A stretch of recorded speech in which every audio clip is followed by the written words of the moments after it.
Con esta presentación se desarrollará el teórico práctico Principales grupos de microorganismos de importancia agronómica correspondiente a la unidad 1 de la asignatura.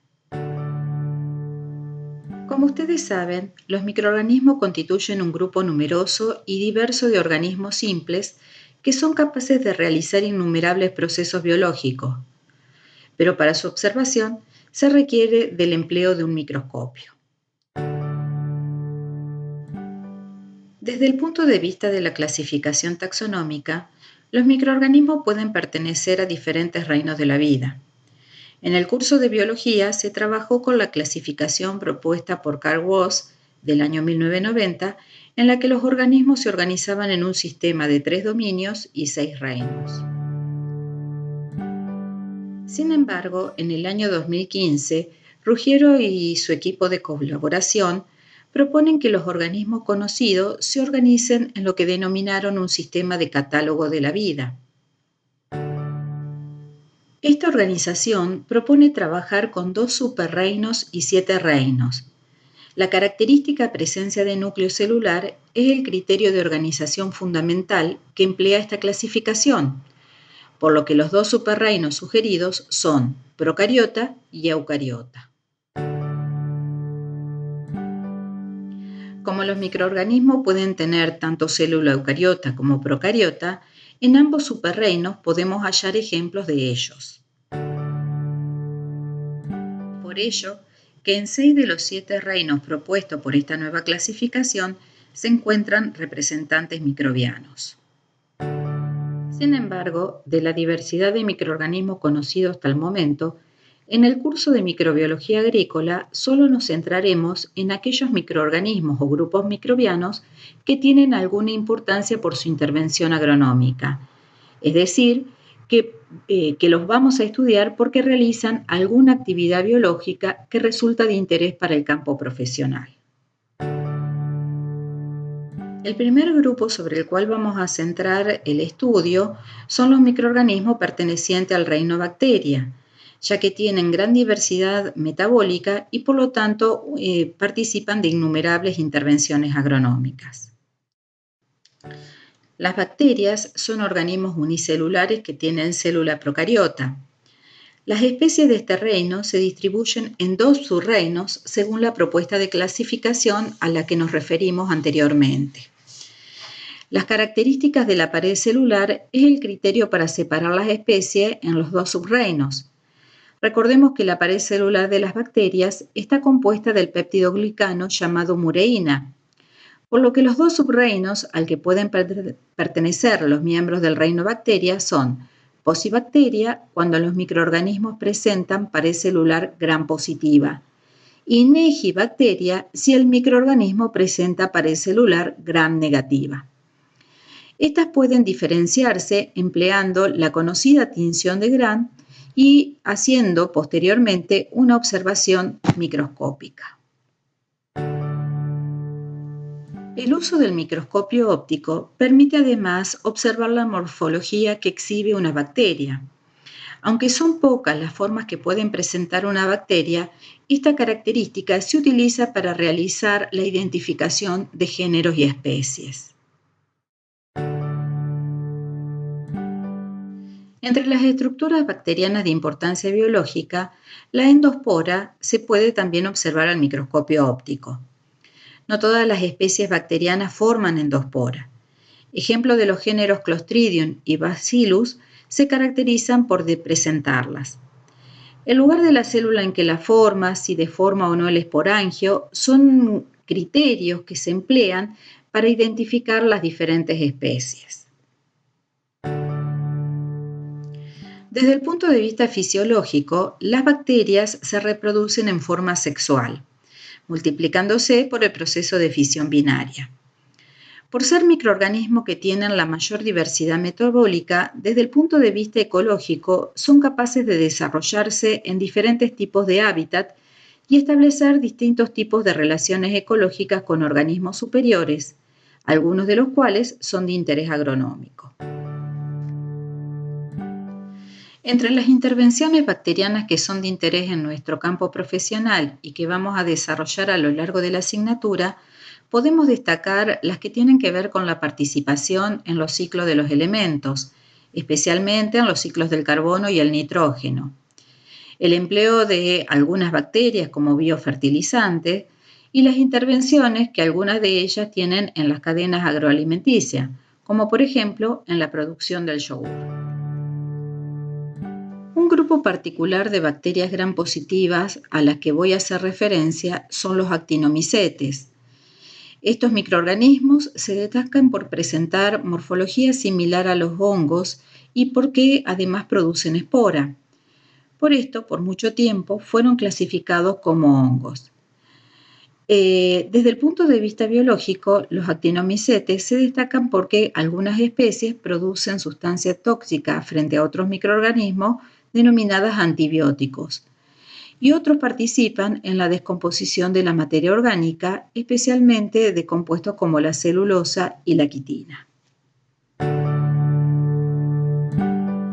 Asimismo, entre las bacterias gram negativas, voy a mencionar el grupo de las cianobacterias. Estas se caracterizan porque poseen clorofila A y otros pigmentos como la ficocianina, que da el color azul, y la ficoeritrina, que da el color rojo, de cuyas combinaciones se obtiene la característica azul verdosa de estos microorganismos. De ahí la antigua denominación de algas azules verdosas. Este grupo se destaca por presentar una morfología muy variada. Entre las estructuras especializadas que presentan un grupo que tiene forma filamentosa, podemos mencionar los acinetos, que son estructuras de resistencia, y los heterocistos, que son células especializadas en las que se realiza el proceso de fijación biológica de nitrógeno, a diferencia de las células vegetativas en las que se realiza la fotosíntesis.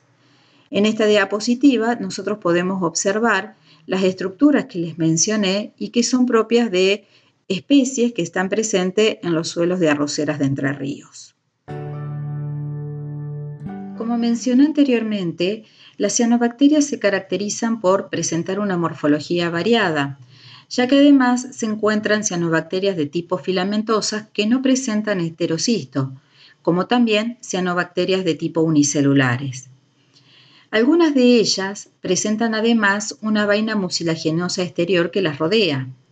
Todas estas características son importantes para identificar las distintas especies de cianobacterias. Por las características metabólicas de las cianobacterias, son capaces de colonizar diversos tipos de hábitat. Incluso algunas especies pueden establecer relación ecológica simbiótica con otros organismos.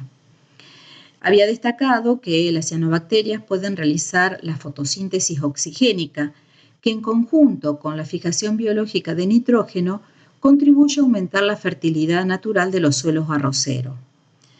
Otras especies pueden producir exopolisacáridos y sustancias mucilaginosas que actúan como material cementante de las partículas del suelo. El segundo grupo de microorganismos que vamos a estudiar, por sus intervenciones en el campo de la agronomía, pertenecen al reino fungi. Las especies de hongos se caracterizan todas porque tienen célula eucariota y porque carecen además de pigmentos fotosintéticos. Si bien estos microorganismos presentan pared celular, esta está compuesta, a diferencia de las bacterias, del polisacárido denominado quitina. Los hongos exhiben una división de funciones, ya que cuentan con células o grupos de células destinadas a la obtención de nutrientes y otras células que son especializadas en la reproducción. Es por ello que desde el punto de vista morfológico, el primer tipo de célula constituye la fase vegetativa de un hongo, mientras que las células destinadas a la reproducción conforman la fase reproductiva del individuo.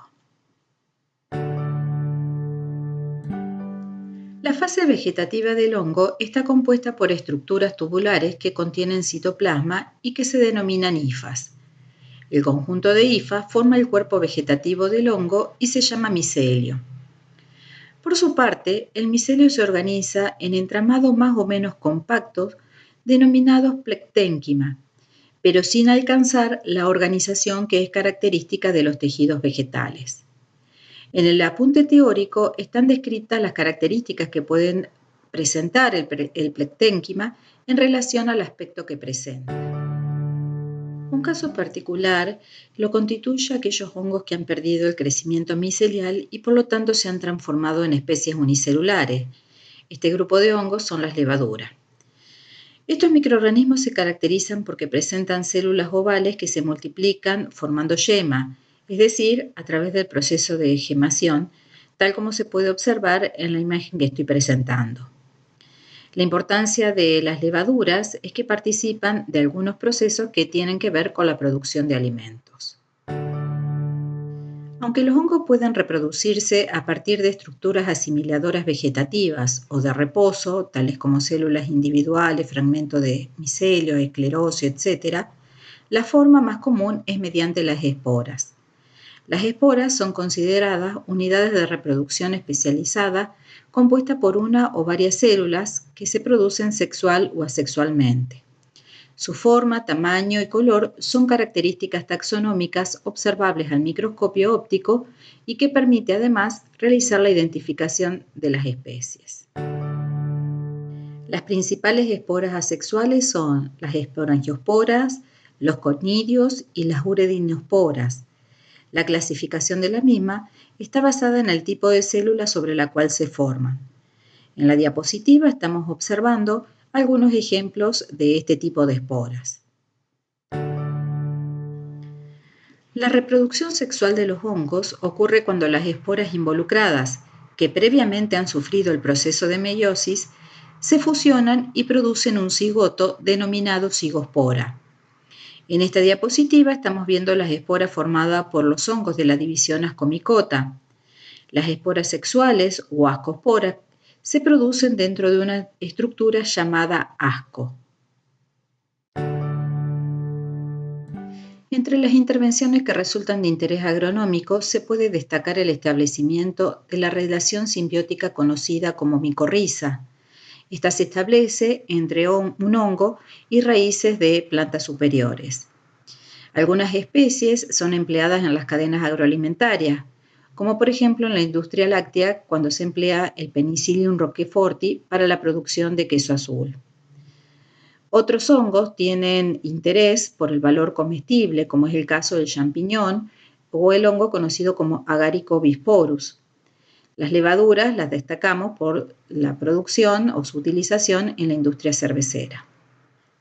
En general, la mayoría de los hongos son saprófitos y viven sobre la materia orgánica muerta. Algunos hongos, debido a su capacidad lignolítica, son capaces de degradar la madera con la consecuente importancia que tienen en el ciclo biológico del carbono de los bosques. Un grupo de ellos, por otra parte, son agentes causales de enfermedades en cultivos de interés agronómico, provocando grandes pérdidas económicas. El estudio de este último grupo de hongos será abordado por ustedes en la asignatura fitopatología. Cabe destacar además que existen hongos que son tóxicos tanto para el hombre como para los animales, como es el caso de la Amanita muscaria. Por último, nos vamos a referir a microorganismos pertenecientes al reino Protozoa y Cromista. Antiguamente, todos constituían el grupo de los protozoarios y pertenecían al reino protista. Los microorganismos pertenecientes al reino Protozoa son tripanosomas y amebas, entre otros. Se trata de microorganismos eucariotas, unicelulares y de características heterotróficas. Además de presentar movilidad gracias a la presencia de estructuras como cilios y flagelos, estos organismos pueden moverse a través del movimiento de tipo ameboide. Ellos ocupan diversos hábitats, tales como agua dulce, salada y el suelo, y muchos de ellos son patógenos para organismos superiores como los rumiantes. Por último, vamos a hacer referencia a los microorganismos que pertenecen al reino cromista. En este reino se incluye un variado grupo de organismos, como son algas unicelulares y pluricelulares que realizan fotosíntesis, y ciliados del rumen, que son los que metabolizan hidratos de carbono. Algunos de ellos además fagocitan sustancias particuladas y otras células. A lo largo de esta presentación hicimos un repaso de las principales características de los microorganismos que son de interés agronómico. Observamos las posibles intervenciones que los mismos pueden tener. Seguramente muchos de ellos ustedes lo emplearán en su actividad profesional. Todo esto bajo la nueva mirada o la nueva óptica que nos proporciona la clasificación taxonómica de los organismos vivos propuesta por Ruggiero.